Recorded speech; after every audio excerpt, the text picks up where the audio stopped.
Hey everyone, it's Cory McCarthy and welcome to another weekly live Q&A. Let me get things switched over so I can get the questions up and make sure the sound is freaking not rolling. So I already got some questions coming in. The viewers should be rolling on momentarily. So I'm going to kick this off. Anyway, let's move along to the questions. First question. Hey, Cory, it's been 3 days gluten-free for me, and I'm feeling like some symptoms I've been having for years are finally gone, like dandruff and bloating. I'm getting my blood test done tomorrow. That's great. You may have a gluten sensitivity. It's possible. It's definitely something that I found that I have. I'm not celiac, but I definitely notice the difference between when I would consume gluten and then when I wouldn't consume gluten. For me, it was mostly indigestion, to put it lightly, without getting too descriptive. I found that I got bad indigestion when I ate gluten products. I also found I was a lot more lethargic eating gluten products. So, moving along, next question. Somebody asked if they're early. No, actually, we just got started just a moment ago. So you are not early. Let's see. Good thing it started late. I thought I'd miss it. Someone says they thought that they were going to miss it. Yeah, I had to start a little later today than usual, just because life, basically. Is eating a large amount of peanut butter as a lifter bad? Being a refined food, relatively in sugar and salt. I'm not sure what you mean by that. Relatively what in sugar and salt? It can contain salt, but you can find peanut butters that do not have salt and do not contain any added sugar. You can look for natural peanut butters. But there's nothing really wrong with eating peanut butter. I mean, there are other food. It's high in fat, let's put it that way. So you can go over in your calories by consuming too much peanut butter. So you need to be mindful of how much you intake. But if it's fitting your macros and you're getting the protein you need per day, and you're getting the calories you need per day, and basically everything else, you're getting it all in per day, having some peanut butter in your diet, to taste is not necessarily a bad thing. What are your thoughts on the lean muscle diet by Alan Aragon as a co-author? Actually, I've read that book. It's a good book. It's actually a good book. It's got good dietary strategies. I like Alan Aragon. Now, keep in mind, he wrote that book generally, not just for vegans, but for people generally, to use generally. So there might be some modifications you'll need to make, obviously, for a vegan. Like I would recommend a little bit more protein per day. And that's one of the modifications. Also adding maybe in some BCAAs, depending if you're cutting or not. But you might find that branched chain amino acids or essential amino acids may be helpful for you to basically spike your meals with some BCAAs. That can be a useful tip. You might make little adjustments, being that you're vegan. Let's see here. Some of the questions are already kind of scrolling around here, pretty fast for me. How much IU of vitamin D3 do you take daily? Do I take daily? What are your favorite nuts? I take about 5,000 to 10,000 IUs of vitamin D3 daily. Keep in mind, I don't get a lot of sun this time of year, especially because it's winter in New York. And second of all, I don't seem to absorb the sun as well as some folks. I guess because of my my genetic heritage being from where my ancestors come from in the world. It's more difficult for us to get the amount of sun without overexposing ourselves and speeding aging process or whatever else. So I take about 5,000 to 10,000 IUs of D3 daily. That's what I take. Usually I err on the side of 5, but maybe in the winter I might do a little more. That's me. I think that the daily recommendation is like 2,500. I think is like the minimum or something, but you can look that up on Google. Moving along, my favorite nuts you were asking. I like walnuts and I like Brazil nuts. And of course I like peanuts because I eat a lot of peanut butter, but walnuts and Brazil nuts are my favorites. Walnuts because they contain omega-3s, and they're just very tasty. And Brazil nuts because they have the selenium in them. You can have just like one Brazil nut a day and get your daily selenium requirements from that. Hey, Cory, Zach here. What core and ab exercises can I do that are easy on the lower back? The ab wheel work and crunches are causing me a bit of back pain here. First of all, you might want to address why you're having those issues. Is there some underlying problem? Because inherently those exercises shouldn't cause you problems back there. So it could be a weakness in your posterior chain, could be a pre-existing injury, could be a bad injury waiting to happen. You might want to get that sorted out. Try some foam rolling. So try to get to the bottom of what is causing that. Maybe you already know what's causing that. Maybe it is some kind of a pre-existing thing that you need to work around. I don't know you, so I really can't say for sure. But there's got to be some reason for that. But I guess in the interim, you could try things that are back supported. Like there's back supported ab machines. There are, you can do back supported hanging leg raises, or lay on a bench and do knee raises or leg raises.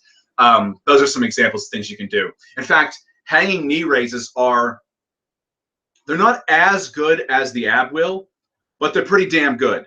So, I'd say they're second best to ab wheel based on EMG, what EMG results data says. So you could use them as and there's some you can sit up against a padded chair and hold yourself, anchor yourself up the Roman chair, that's what it's called, and do your knee raises there against gravity. Or you can do them on an incline bench, or rather a decline bench, and grip the area where your legs would curl over to anchor yourself in. And you can also do it on a flat bench too. You can do knee raises, or you can hang off a pull-up bar.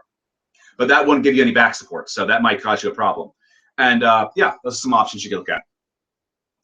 And the last thing I want to have happen is considering see, now you're saying prior injury, so I didn't read that before. So yeah, I would maybe stick with things like anything that's going to give you back support during your ab work. Like I said, machine ab work, or perhaps off a bench, or perhaps on a Roman chair where your back is against that pad and you're kept in strict alignment. Cory, what do you eat on an average day? It really depends on what my goals are. Like right now I'm ketogenic, so I eat a lot of spinach, broccoli, tofu, some mock meats, protein powder. I tend to cook with coconut oil. That's what I'm doing right now, currently. Flax seeds, walnuts, Brazil nuts, that kind of thing. But if I am eating more of a regular diet where I'm not ketogenic, I will eat things like, cherries. I'll have, all those things are considered as well, but the fat content will usually be a little lower because it's not ketogenic, and the carb content's higher. Cherries, bananas, I might have rice, I might have sweet potatoes.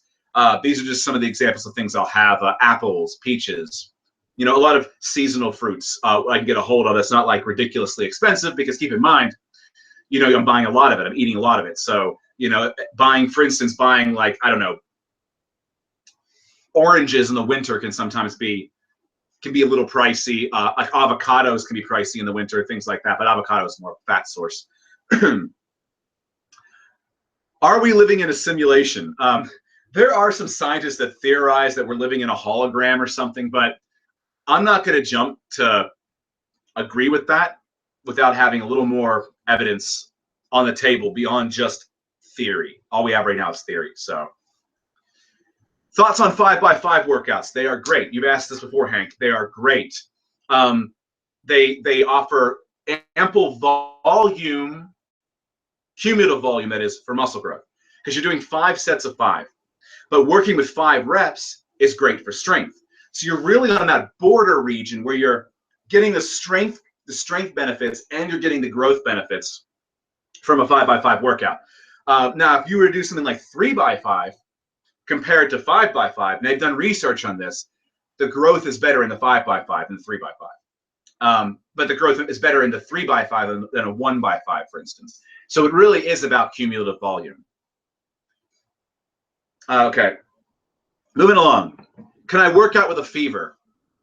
I mean, I have a rule that I go by, personal code of conduct, which is if I'm not debilitated and I'm not sick from the throat down, I work out. Like if it's just a headache or sinus congestion, I work out. Now, if I have what might be strep throat, or I have a chest cold, or I have a full-on flu or cold, like body cold, aches and pains, chills, I don't. I let my body recover. I've found two things can happen. If I work out with just, you know, kind of being head sick, I can usually feel better, I guess, because the elevated body temperature maybe kills out whatever it is by the next day. Also had times where it's gotten worse. So sometimes my advice is really just, if you think you're fine to work out, maybe give it a try, but understand you're risking maybe getting sicker. If you're sick enough where you're having trouble, you can't go to work or you can't go to school and you're having trouble functioning, stay home, stay home. And furthermore, if you're sick from the throat down, it could be contagious. You could give it to somebody else, and I wouldn't want somebody to get me sick in the gym. I wouldn't want somebody else to bring their germs to the gym and get me ill or anybody else ill, so I wouldn't want to do it to somebody else, the way I look at it. And also just give your body a chance to heal and recover too. Sometimes you need a downtime. And if you're on all the time, think about this. If you're training all the time nonstop, like I barely get a week off, like ever, from the gym. I think the last time I had a full week off the gym was when I was visiting Brighton Beach in England last July. Was the last time that I took a full week off the gym, as I recall. And that was because I just didn't have access to the gym for that week. But I was training in London around my visit to Brighton. But if you're training consistently and you take a week off here or even 2 weeks off, you're not gonna lose your gains. You're not gonna lose your strength. They've done research on this kind of thing. Really, losses begin to occur around the 3rd week, and it's very small and gradual from that point on. It kind of compounds after the 3rd week, 4th week, 5th week, so on. I think by the time you've gone, I think it's like if you go 8 weeks, you pretty much have detrained. But I'm not suggesting you take 8 weeks. So if you're sick, you need a week, take a week. But maintain your diet the best you can, even if you need to keep your protein and take up through protein powders. I would advise you try to keep yourself from going catabolic, while you're sick. I find that liquid drinks are easy to take in. Do I do bulk and cut phases? If so, how long are each one? I do not bulk and cut anymore so much. I mean, I do cut some, and most of the time actually in a caloric deficit, but I tend to eat around maintenance or just below maintenance most of the time. Like you can, with the right amount of protein, you can recomp at maintenance. Now, if you're a newer lifter, I would maybe advise you do a very modest bulk for a while to pack on a good foundation. Give yourself that foundation to work with. But yeah, if you're not a new lifter and you're intermediate or advanced and your body is already pretty well developed, there's no reason to do big bulks anymore. Your body, especially as you get closer to your natural limit, you're not going to grow any faster. So, do I know something about Nican B3 for depression? I've never heard of Nican B3. Nican, whatever that is, B3. I've never heard of that. I have no calves. Any advice? I train them quite often. Calves are like forearms. Depending on where your insertion point is, you may not have much down there. I mean, unfortunately, there's only so much you can really do about that, unfortunately. My advice would be to do heavy standing calf raises. Things like squats and lunges are also going to work your calves, but also do standing calf raises, do donkey calf raises, perhaps some seated calf raises. Grow that soleus, which is underneath the gastroc calf muscle. So it's going to push that gastroc out a bit. It might help add a little size down there below the gastroc.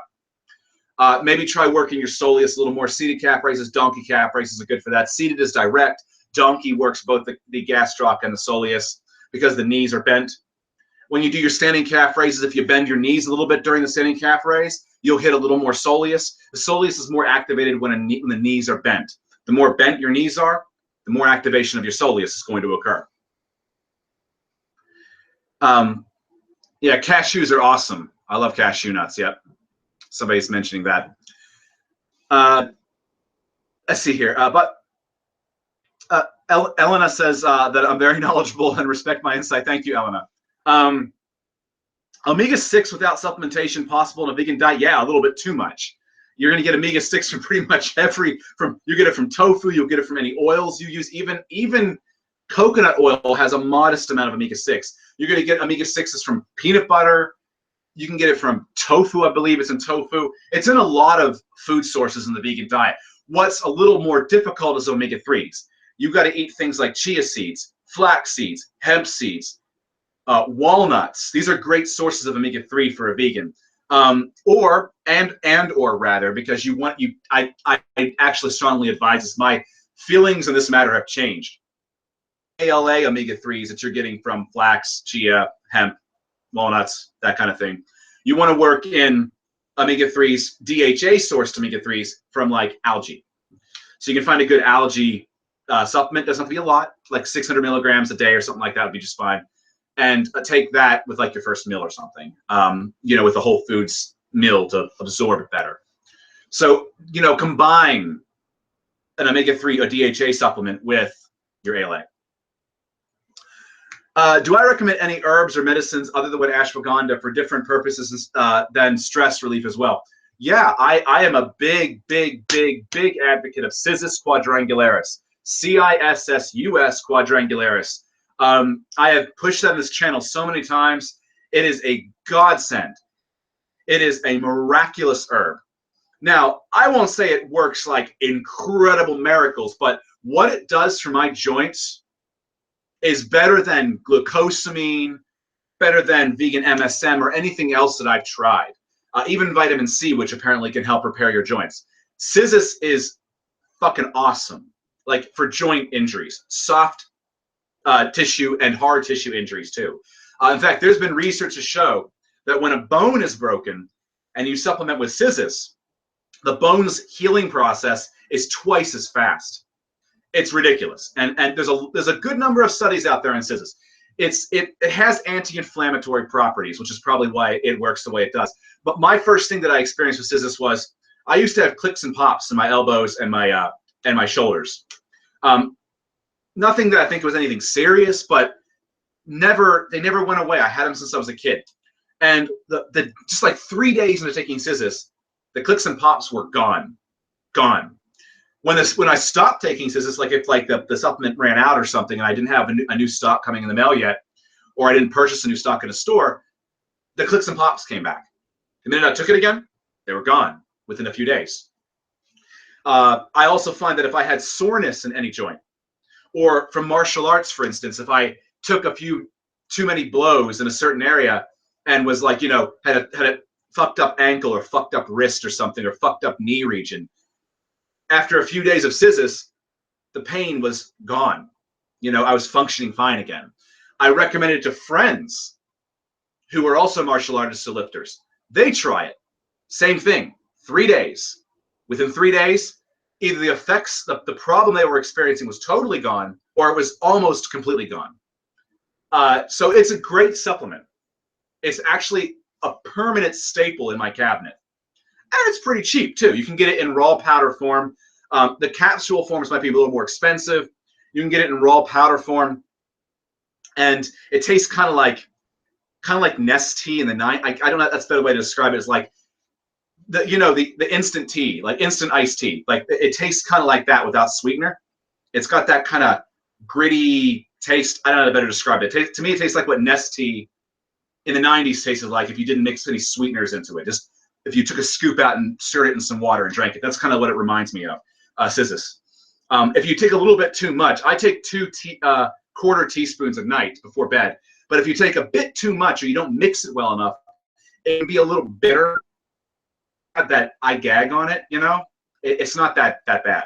I've had far worse tasting supplements than that. Amino acids took a while for me to get used to taking, because BCAAs taste like shit. Leucine tastes like shit. It smells like maple syrup. It tastes like vomit is the best way to describe it. That smell that vomit has, it tastes like that. It's fucking nasty. So I've had worse than Cissus. Anyway, moving along. What do I think of Clarence Kennedy, the vegan wizard? Is Clarence Kennedy the same as Clarence Zero? Or I think that guy who's like the Olympic lifter who's vegan. Yeah, I've checked his channel out. He's pretty impressive. I think that's really cool. But maybe we're not talking about the same guy. I don't know. I had to apologize to Clarence Zero because I didn't know who he was. And he came on my channel. He goes, I've been watching your channel, Cory. And I'm like, oh, and you have a channel and it's bigger than mine. I didn't know. The truth is, I don't really watch a lot of YouTube. I watch some things on YouTube. I watch Vegan Gains. Like my friend, the Golden One, I'll watch his stuff when he's producing stuff. But I don't really watch a lot of various YouTube. I used to watch some of the guys like Blaha and Tiger Fitness at one time and Jerry Ward, but I just had enough of that shit. So, so let's see here. I have bad calves, but they grew to the best of my potential. Can almost do a whole 500-pound horizontal stack. It's not bad. Leg press machine stack is because we don't have a standing calf machine. Yeah, if you don't have a standing calf machine, you can use a leg press for calf raises. Another thing you can do too is you can use a Smith machine or a barbell, depending on how well you can stabilize yourself for calf raises. You know, put a barbell on your shoulders like you can do squats, but instead do calf raises. What you can do also is to get the elevated effect, put some weight plates on the floor and put your toes on the weight plates and have your heels off the weight plates and do the calf raises like that with the barbell on your back, like you'd be doing squats, but instead you're doing barbell calf raises. That's another option. But yeah, seated leg press calf raises are fine. They're great as well. Donkey calf raises are awesome. If you can't get somebody to sit in your back, like Arnold used to do, you can find a donkey machine, or you can buy a weight belt. Again, put some weight plates on the floor. I do this. And stack them up like maybe 2 or 3 weight plates, enough to get your heels some room to get a stretch, and then a contraction. Wear the weight plate with however much weight you need to get the reps you want, and lean over and grab a surface and do donkey calf raises that way. There's so many different workarounds for these. The hardest one, though, is the seated calf raise, finding a workaround for that. Now, I've tried things like putting weight plates on the floor and sticking some dumbbells on my lap or some bar plates on my lap. I just didn't get a good contraction. I didn't really feel the exercise. I felt I was spending too much time trying to stabilize the fucking plates on my knee than I was trying to focus on the exercise movement. So, but yeah, I mean, any bent movement, any bent position, knee bent position movement for the calves will work your soleus. So you can get away with some bent knee standing calf raises, slight bent knee, and only a slight bend. You don't need a lot. Slight bent knee, leg press calf raises, or donkey calf raises, because naturally you're going to have a bent knee in that position. Let's see here. Moving along here. Somebody was just saying they were eating nachos and cheese and couldn't stop. Nachos and vegan cheese. You can do that. Like Blockhead's restaurant, for instance, here in America, the Tex-Mex joint is actually more of a California Mex joint, I guess, a Cal-Mex, whatever you fucking call it that. I don't know. Blockheads has vegan options, and they can do nachos grande for you. I believe they have vegan sour cream. Last I checked, good shit. Their guacamole's awesome too, but you can get vegan there. So I think Chipotle does as well. So you have the option of Blockheads and Chipotle. They both offer vegan, as far as I'm aware. I don't eat out a lot. I'm not a big fan of Mexican food, really. I tend to get like, Thai food or vegan Indian food or that sort of thing, or like vegan pizzas if I'm going to get something out. Those tend to be the kind of food I go for. My personal tastes. I guess I got burnt out on Tex-Mex and Mexican food when I was living in Texas as a kid. So, do I incorporate eccentrics into my workout? Yes, eccentrics are great. Actually, there is a mechanism of hypertrophy. There's 3 mechanisms of hypertrophy. You got mechanical tension, which is this is the names that were given to them in the research. Mechanical tension, which is any heavy, big compound movement like your squat, your bench. Basically, it's heavy loads, high tension, low reps. Working through resistance with heavy weights. Then you have muscle damage. Muscle damage is it includes the eccentrics. Muscle damage is basically it's best described with exercises that you have a stretch position, like flies, like dumbbell flies, or like cable rows or something. Anywhere you get a deep stretch, like in your back or in your chest or in your biceps, like incline curls. overhead extensions for triceps. Those are all great. Sissy squats for the quads, RDLs for the hamstrings. These are all great examples of muscle damage exercises. So you get the stretch there, but also slow eccentrics, fighting the negative part of the rep. That is part of muscle damage. So it is one of the mechanisms of hypertrophy. The third mechanism is metabolic stress. And that one is best described with high peak contractions, lighter weights, lots of reps, going for the pump, focusing on that contraction. So you're giving a real squeeze. So, you know, with like muscle damage, you might take a slow negative and really resist that.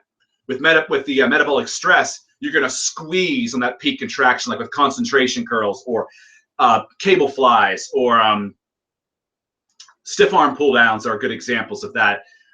You know, with triceps, if you push downs, these are some good examples of metabolic stress. And you really hold that peak contraction hard at the end of every rep. Otherwise, your reps are like maybe like a 1 second cadence for the concentric and the eccentric. So yeah, eccentrics are awesome. And they can help you build a lot of strength too. That's been shown in research. Is full range of motion overrated? I haven't had better lat growth than when I started doing partial reps and pull-ups. Now, there's a place for partials and there's a place for full range. I would say work full range majority of the time. But if you're having a sticking point, partials can help you get strong to a sticking point. For instance, if deadlifts, you're having a sticking point in that top part of the movement, you know, you can get the bar off the floor, but getting it the rest of the way up is difficult for you. Rack pulls might help you, you know, because rack pulls they shave about a quarter to half the movement off. You know, you start the bar down around your shins, right below your knee for a rack pull. You know, you also have bench pressing with the safety, you know, with a bar in the rack. You can stop the bench press short, or board pressing even gives you a shorter range of motion. You work in partial reps, more weight, and build up your strength in a weak part of the lift. That's the theory. That's the way it's supposed to work. So there is something to be said of partials. Partials can be used partials can also be used as a way to add intensity. Like for instance, let's say you've completely failed with barbell curls using full range of motion, but you have enough in your tank to do some quick jerkin partials, maybe even using a little bit of body English to get the weight up there. Maybe the top half of the movement or the bottom half of the movement, or you're doing 21s where you do 7 low, 7 high, 7 full. Partials have their place. So I'm not going to say that they're bad, but I would not rely on them because they can lead to injury. You need to train the muscle through its full range of motion from relaxed position to contraction, because you can develop weaknesses otherwise, and that can lead to injuries. There are guys who never bench press by touching their chest. They do little partial reps, and they kind of come down before they touch their chest. And then maybe one time they go to the gym, and they're using the same weight that they normally would use. And maybe they're a little distracted or something happens, and the bar comes all the way down, and they tear something because their body isn't used to that bottom position under that kind of tension. It can happen. So train full range of motion, use partials to fix weaknesses or to add a little intensity.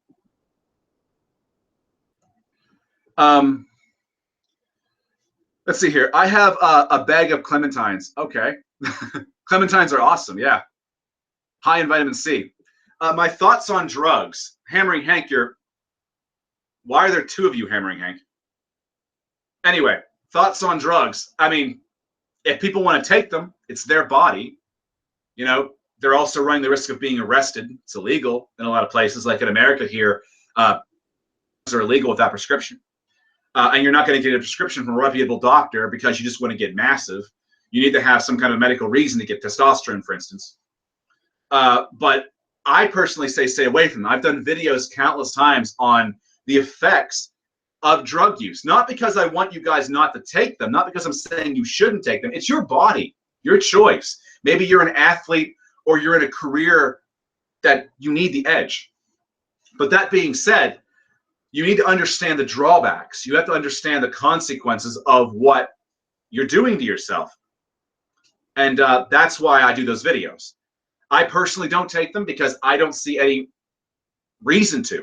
What benefit am I going to get for all the negative effects I could get and probably will get by taking them. That's the way I look at it. I'm not a professional athlete in the sense that I'm going up against competitive people trying to get a, sponsorships or whatever else. I'm not a fitness model. And my motto is natural. In fact, the programs I sell at the Vegan Muscle Academy, I work with people thinking they're naturals. Now, if they're not naturals, that's their thing. But the advice I give will work for a non-natural, but I base all of my advice on people who aren't on drugs. Because I want most people, majority of people, to get something out of what I'm saying. And if I'm sitting here like, I don't know, like a Steve Cook or something, and I'm showing you these bro split workouts or giving you ridiculous volume advice like Rich Piana, like 2-hour arm sessions and shit, it's not going to help most of you. It's not going to help most of you. You're not going to get anything out of that. Now, the bro splits aren't entirely bad. I mean, they're worse, a little worse than full body or twice a week, 3 times a week routines. But 2-hour arm sessions, please. Come on. Some of the shit these fitness models do in their channel and show you guys, if you're to try that and you're to do it regularly for periods of time, for weeks on end, you're going to burn out.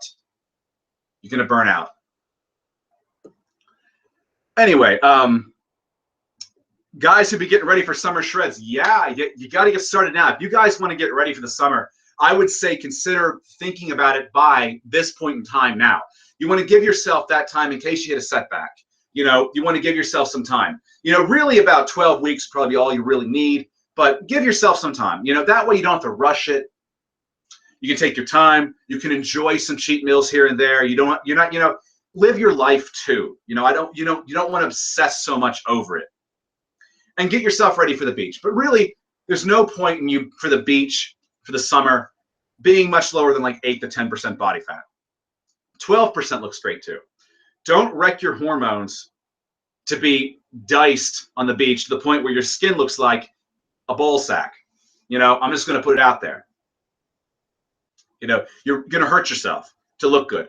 And besides, if you're trying to meet a girl or something, for instance, or let's say you're a girl trying to meet a guy, tell me, like, how is that body gonna, it may be impressive to look at, but when the time comes to, to get busy with it, and you can't, for instance, for a guy, you can't get an erection very well, destroys the whole thing. Finding a girl kind of just destroys the whole thing. So yeah, take care of your health too. It's not all about just looking good. What is my FMI? You mean my fat-free mass index? Last I checked, it was like, now this was probably about a year and a half ago. I have to do the reading again for it, but last I checked, it was like 23.9 or something, 23.8. It was something just below 24, like just below 24. This would have been probably about 2015, maybe mid-early 2015. I don't really think about that. I don't even measure my arms, really, to be honest, anymore. I used to obsessively do like measurements, but now I take some photographs. I watch myself in the mirror to see how I'm progressing, size and leanness wise. The scale, of course, and I have one of those impedance units for my body fat percentage. But I don't really spend a lot of time obsessing over measurements anymore, like I did at one time. Every now and then I might run one just to see where I'm at. But yeah. Cory, do I squat often, low bar or high bar? I squat high bar, and I squat because it's been shown to have the highest EMG activity, high bar, full range for the quads. I do squats 1 day a week. And then the second day of the week, I might do lunges, or I'll do like hack squat machine instead. I try to vary it up. Like for the heavier day of the week, because I tend to split my workouts into heavy early in the week or lighter early in the week, then heavy later in the week or lighter later in the week. Whichever one I did in the beginning of the week, I'll do the opposite at the end of the week. So I do everything twice a week, and that's one of the ways that I will I'll split it up. So on my heavy leg day, yeah, I do squats for my quads specifically. For hamstrings, I do deadlifts. On the lighter days, I do lunges because it covers both the hams and the quads. and the glutes too. Lunges are an awesome exercise. And I go deep on that shit too. Like I take a fucking long step forward with lunges, and I go down to where my knee hits the ground. I go down on that shit hard, and then I come back up and step back, and then go the other leg and go back and forth with a barbell on my back. So I got that stabilization aspect also. I love the exercise, but the technique is fucking tough for squats. Yeah, you got to work on it. You got to work on it. You got to find. You gotta. If you need to dial your weight back on the bar to work on your technique first, do so. Don't develop bad habits, man. Don't develop bad habits. Never sacrifice form for added weight. What you rather want to do is work up your weight with good form. That's my advice. And if you ever find yourself at a point where you've done just that, stop, assess, drop the ego, drop back the weight a bit, and go again and work up with good form. What I've kind of find works, one of the things I'll do is, let's say, for instance, I find, and this has happened before, my benching got sloppy or something, and I was not bringing it to my chest. I'll notice the bar wasn't coming all the way to the chest. What I would do is I'd look at how much space I had left to rep. You know, if I had about a quarter of the movement left, what I would do is for the next week, I would shave off a quarter of the weight and work from there. That's a trick that I've used. Has kind of worked. You know, if I do that, it allows me to get the reps I was getting before, but in the full ROM. And you can do that with squats or overhead presses or anything. If you notice your form is shitty or you're not using a full range, try lowering the weight and see how that works and work back up again. Anyway. Okay. Let's see here. Help for golfer's elbow. Yeah, I'm not a doctor. I'm not a physical therapist. I would see a physical therapist if it's a recurring, painful, debilitating problem and it's preventing you from doing certain exercises. What you could also do is take time off certain exercises that exacerbate it. You might also try Cissus quadrangularis, which is the herb that I use for my flare-ups that I've had. Anyway, what's up, Hammering Hank? There's two Hammering Hanks here. I don't know what the fuck is going on. How much cardio do you recommend per day? Is an hour too much? When is steady state cardio applicable? I personally find from research that it doesn't matter if you want to do steady state, if you want to do HIIT. HIIT gets it done faster. HIIT gets you the amount of work quicker than steady state does. Depends on what you can handle, what you prefer. Do you want to devote a lot of time to it? Time of day is really irrelevant, except for the fact that I would not do it close to your workout with weights. So let's say research has shown that if you do weights and cardio in the same session, what happens is the benefits from the cardio and the benefits from your weight training are negated by each other a bit, not totally, but a bit. So what they advise is keep it at least 6 hours apart, preferably a day apart. So what I would say is if you're lifting 3 times a week, do cardio on 3 or 4 of the days you're not lifting. You really only need about 3 days of cardio a week for about a half hour each really to get the benefits from it. And that's steady state. You can get away with less if you're doing a HIIT. And you're really pushing yourself with the HIIT. But if you're pressed for time or you're working out more often in the week with weights, what you can do is you can do cardio or weights in the morning and then the opposite in the evening. So what I often do is I'll do cardio in the morning because I don't have to go to the gym for that. I can do that at home. And then I'll do weights in the evening. Or if it's a day off, I will do when I'm not doing a lot during the day, I'll do my weights in the morning and my cardio in the evening. Work it into your schedule. Just get it in somehow because it is very good for you.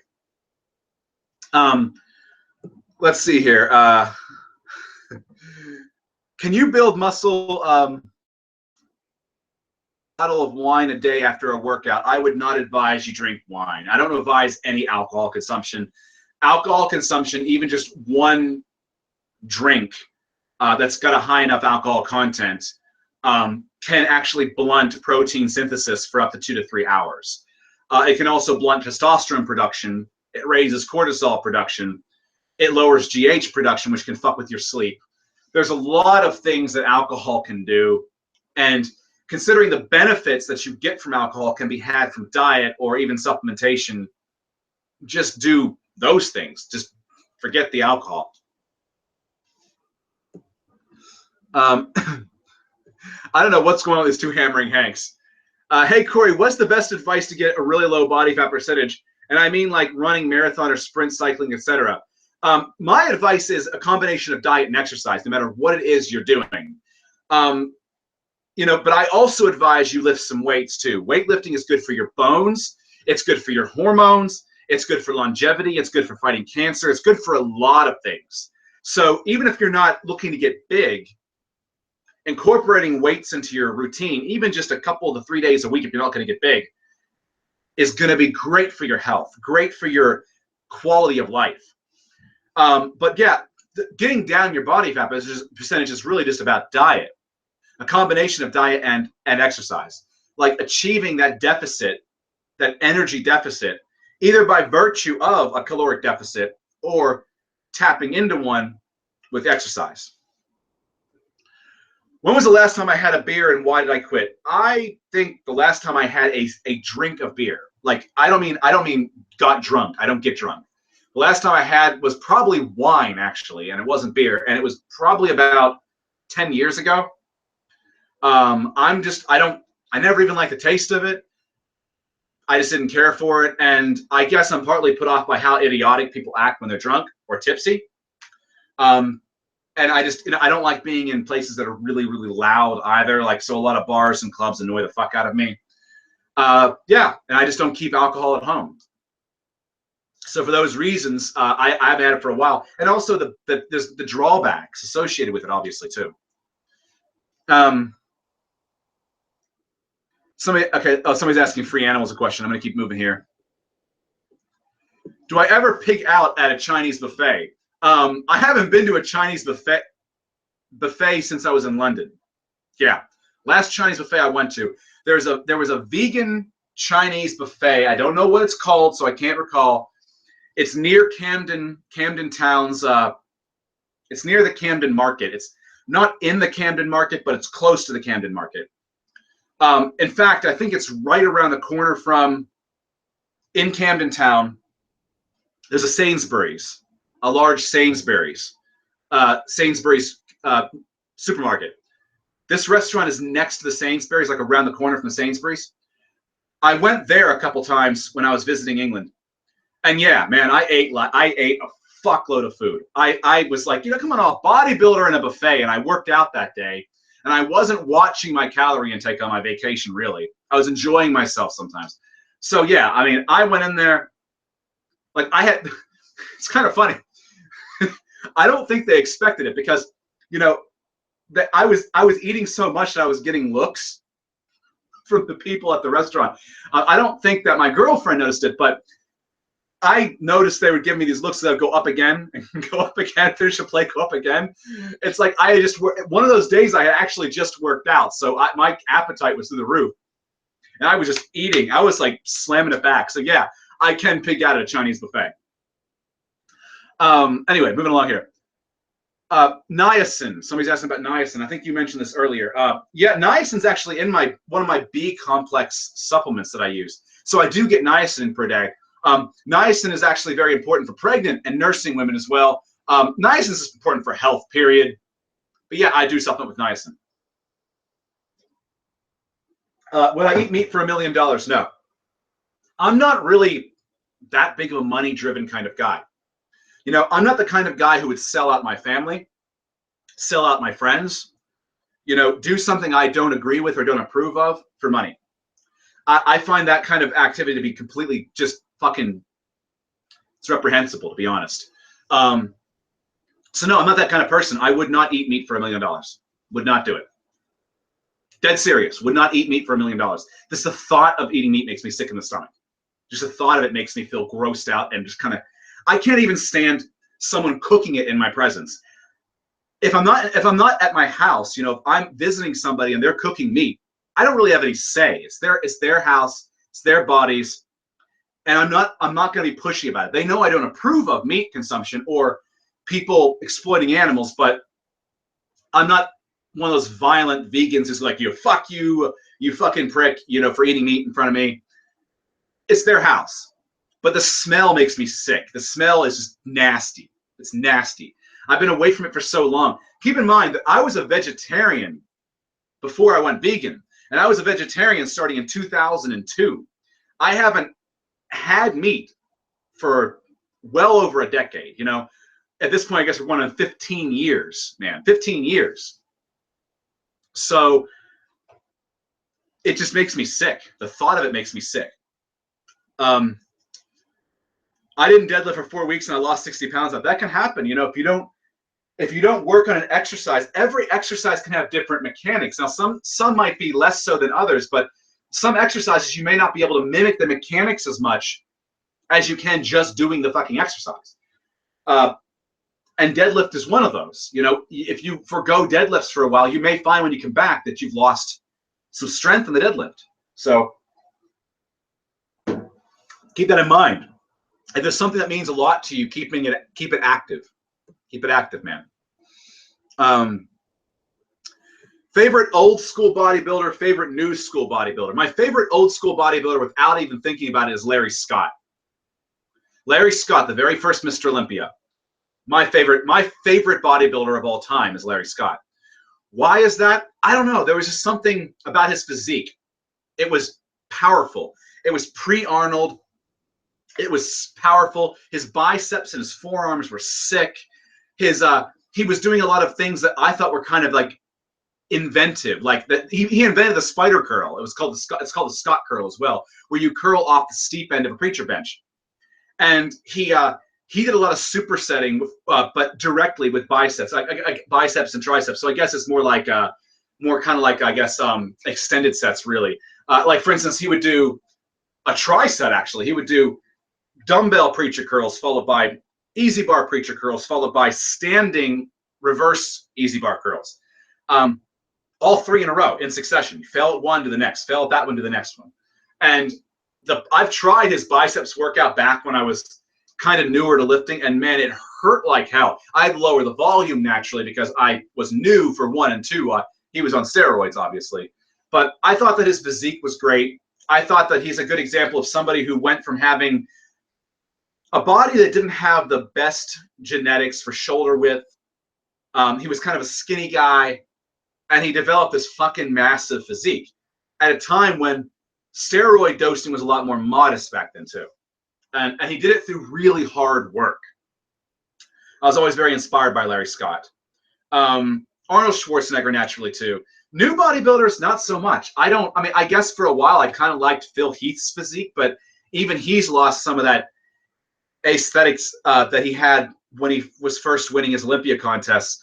To be perfectly honest with you, I don't really even follow IFBB bodybuilding anymore. I think the last time that I was rooting for somebody in a bodybuilding contest might have been the fall of 2012. It was probably the last time I even gave a fuck. Now I find out who the Mr. Olympia is, the current one, is usually a few days later. You know, I might think, oh yeah, it's late September. Who's the Mr. Olympia? And I'll go look at it and just happen to see, just for, you know, conversational purposes. And also to laugh at how rigged these contests are. Can you take melatonin supplements every day? When I do take, my sleep is so much better and I function better during the day. I'm scared of dependency. I've read that you can become dependent with melatonin, so I don't know how accurate that is, but I have read there are cases of dependency on melatonin. I would advise you take it when you need it. You know, 3 to 5 milligrams is, I think, the going dose for the sleep effects. Take it when you need it. I personally use melatonin when I travel. If I'm going anywhere where I'm crossing more than one time zone, I'll take melatonin. I'll take it before I get on the plane, and I'll take it after I land, and I'll take it when I go to bed on the new location. They have shown that melatonin could actually cut the amount of jet lag. That's what time I use a lot of melatonin, is when I'm traveling, especially if I'm traveling like to LA or to like London or something. Two places that well, not so much LA as London. London I get to more often, but I have friends in Los Angeles, so I get out there sometimes too. But either way, yeah, melatonin, I rely on that shit. Anyway, let's see here. Texas law says you must deadlift. I would buy that law right there. If Texas actually said you must deadlift, I would love that, because Texans do everything big. I mean, I grew up in Texas. I grew up outside Dallas, so I can say that for a fact. Texans like to do shit big. You know, fucking Chuck Norris is from Texas, for fuck's sakes. I mean, come on. Like everyone talks about the these Chuck Norris memes. He's from Texas too. Texas is a badass state. I just didn't like how flat it was, and I was kind of happy to New York City for that reason. But there are times I do think back fondly on Texas. There are times I look back on it. Not so much the weather and the heat, but the people, I guess, the mentality. It brings out that working hard, that hard working mentality in you. It really does. It's that Texas spirit. Always do the exercises you love, as you're more likely to progress on them. Yeah, I mean, obviously, yeah. If there's something you love, keep doing it. Keep doing it. I mean, I like deadlifting. I like doing deadlifts. Yeah. This fake hammering Hank. Good God, I don't know. Hammering Hank, are you logged in as two different people? I mean, seriously. There's two of these guys in here, and they're both saying ridiculous. They're trolling. Are BCAAs necessary for someone consuming high amounts of soy complete protein? I wouldn't say so. The time that I recommend BCAAs is for a more balanced vegan diet. Soy is very high in the protein digestibility amino acid score. But let's say you're eating a lot of wheat protein, or you're eating a lot of beans and nuts and seeds on top of a bit of soy. Spiking your meals with leucine or BCAAs or EAAs can help double your protein synthesis. Let's say you're cutting and your protein intake is lower than normal. Then you might actually want to take BCAAs or EAAs to help bolster the lower intake of protein. And this is not something I'm just saying because this is stuff that's actually been in the research. It's actually been in research studies. So on vegans and vegetarians specifically. Free Animal says they think I over rely on supplements. I have a lot of supplements I take, but I take them at specific times. Like I don't use all of them all the time.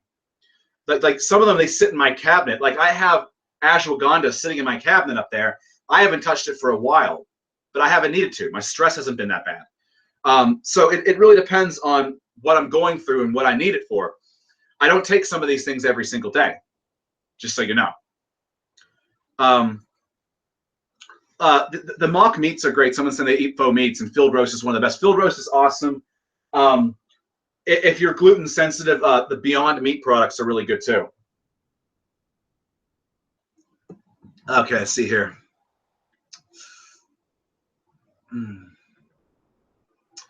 Okay, why is vitamin D important? Low levels of vitamin D, for one, in guys, have been shown to decrease testosterone significantly. There's other health effects too, like you can increase your cancer risks with low vitamin D. You can increase your bone, how brittle your bones are, how weak your bones are with low vitamin D. You know, vitamin D is an essential vitamin. So, what brand or source for what? Squid's asking what brand or source. I'm not sure what's asking for. Is training a muscle group 3 times a week overtraining? Not for a natural. Now, I mean, the bro scientists will tell you, oh yeah, anything more than once a week is overkill. It really depends. That also depends to some degree too. If you are going to use a bro split, but you're doing a lot of supersetting, there has been research to show that the supersetting causes so much damage in the muscle. Like for instance, supersetting back exercises with back exercises, chest with chest, and basically doubling up your exercises. For instance, an example would be for biceps, you do some chin-ups and you do some curls with an easy bar. And you do a number of those, it can actually sometimes cause your recovery to take up to 5 days to get back to a baseline. That was in a recent study that I saw. So if you're going to have to rely on a bro split, or you just want to, throw in some supersetting. It might actually help you of the same muscle group specifically. So superset the same muscle group. That might actually help you achieve better gains on a bro split. Might help you achieve better gains based on what the research appears to be saying. But otherwise, twice a week to 3 times a week is best. You know, full body routines 3 days a week are great for beginners. When you're more advanced, you need a little more volume, upper, lower, push, pull legs. Those are great too. Everything twice a week. Why am I vegan? For the health or for the welfare of animals? I do it for the welfare of animals. If hamburgers grew on trees, I'd be woofing those down left and right. I'm vegan for both reasons. I went vegan for the animals, and I stayed for the health too. So I do it for both reasons. But the animals are the core reason behind it. The way I look at veganism is this. There's no logical reason for me to eat meat or animal products. There's no, I don't need to. There's plenty of perfect alternatives. So I don't see the point in causing exploitation and suffering when there are alternatives. You know, there's no reason to do that. You know, that's why I'm vegan. It's logical to be vegan. It's logical, which is why it's so hard to debate with vegan ethics. Even a great mind like Richard Dawkins, for instance, has said that veganism is the moral high road. He has said it is the most moralistic way to live, which makes him a hypocrite because he's not a vegan. It's probably, you know, there's that cognitive dissonance. He realizes how moralistic it is, but doesn't do it because he's just being a, you know, that cognitive dissonance. Let's see here. Let's see here. I'd like to recommend something to you as a martial artist. You can purchase Iron Palm liniment from eastmeetswest.com and mix the herbs with vodka. Helps speed recover dramatically. Okay, but I don't drink I don't drink alcohol, so vodka might not be a way for me to go. Thoughts on psychedelics? I don't take any drugs. No, not even psychedelics. Nothing besides caffeine. I get caffeine in my coffee. Any thoughts on Vegan Gaines' health issues, like his mental health issues? Keep in mind, Vegan Gaines has had mental health issues, according to his own admission, since he was young. I don't know. I'm not a doctor. And while I'm friends with Richard, I don't know him well enough to be able to say what he is or isn't doing properly or something. My advice would be, if he is watching this, or if anyone wants to pass it along, really, is if it is a nutrient deficiency, or a matter of absorption issues, find some way to, like for instance, if it's a fat soluble vitamin, maybe take it with a fat heavy meal. If it's vitamin B12, his injection should be fixing that, you know, so that might not be B12 after all, considering that even most of America is B12 deficient or has dangerously low levels. Even if they're in the healthy range, they're getting down there, statistically speaking. And a lot of people eat meat and they're still B12 deficient. So I don't know what it really is with Richard. I don't know what the reason is. I hope he gets better. Maybe it's another factor altogether. I'm not a doctor and I don't know his situation. Somebody's saying Blaha is screwed. I just don't like Blaha's channel. He's got so many flaws in his advice and so much anger too. Like he seems downright hateful to people and you know, like fake natties, as he calls it, you know. And this is advice, like the way that some of the things he suggested, like he thinks the squat is the best exercise for the glutes and the hamstrings. Really, it isn't. And I've called that out in a video before, recently, actually. I don't know. I'm just not a big fan of the whole Blaha thing. And also, he just I don't know. He rubs me the wrong way in some capacity. Would I arm wrestle someone at a bar? Well, I don't go to the bar, but I guess I would. I don't see why that would be a problem. Arm wrestling can be fun, you know.